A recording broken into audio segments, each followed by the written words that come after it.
hemen yakaladık. Gül ablamız ve Ahmet bizimle birlikte. Yılların sanatçıları diyoruz, yılların solistleri diyoruz. Yalova'ya gerçekten değer vermiş insanlar. O zamandan bu zamana geldik. Neredesiniz Ahmet Bey, neredesiniz? O sahneleri bıraktı. Ben bıraktım 15 sene oldu. Ve işte eşimiz sağ olsun çağırdı. Hayır meselesine geldik. İnşallah hayırlı olur. Şimdi bir şey değildik. Evet Ahmet'im, artık dön sahneleri değil mi Ebru? Kesinlikle. Dönsün yani. Geri istiyoruz. Aranıyorsun. Peki Gül abla, nerelerdesin? Sesine muhtaç kaldık, özlem kaldık.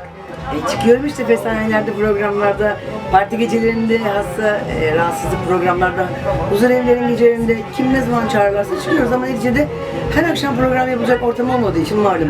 Evet evet. Biliyorsun. Eski programlar yok. Önceden her gece program yapardık biz. Eski Her gece program gazolar dolu doluydu değil mi? Her gece. Hem de full. Ama şimdi insanların imkanlarıyla maddi olarak Ha, bir de o var, bir de İzin de verilmiyor gece 12'ye kadar. ortam da çok evet, karışık. eğlence. Olsun. Evrim be. Ya ondan sonra bir de biz gece günde bir Eşref'te bir donanma da 4 program 5 program yapardık bir gecede. Tabii yukarıda aşağıda. Yukarıdan aşağı bağda, 5 program sahilde, yapardık. Öyleydi. bahçede. Gittiğimiz ekstralar ayrı ama şimdi bir tanesi yok artık. Bir tanesi. Düzelttiğim hiçbirisi kalmadı. Peki bir şikayet var mı? Ne gibi şikayet? Yalova'dan bir şikayetiniz var mı? Benim şikayetim yok. Evet. Derhal şu Araplar ve Suriyelilerin çıkması lazım. Derhal. Yani Fatih Caddesi ve sahil tamamen boşaltılması lazım. Onların da kamplarına, kendi yerlerine, hatta kaçak var İstanbul'dan mesela.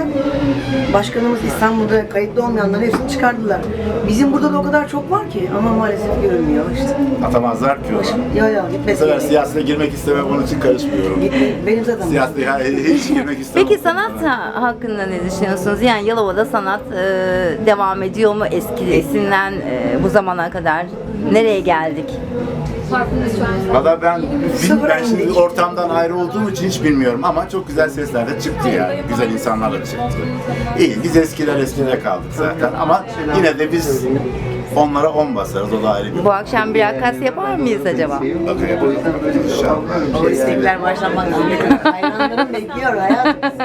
Peki çok teşekkür ediyorum. İnşallah tekrar başka bir programda görüşmek üzere. İnşallah görüşürüz. Bir tanem benim güzeller güzelim. Teşekkür ederiz.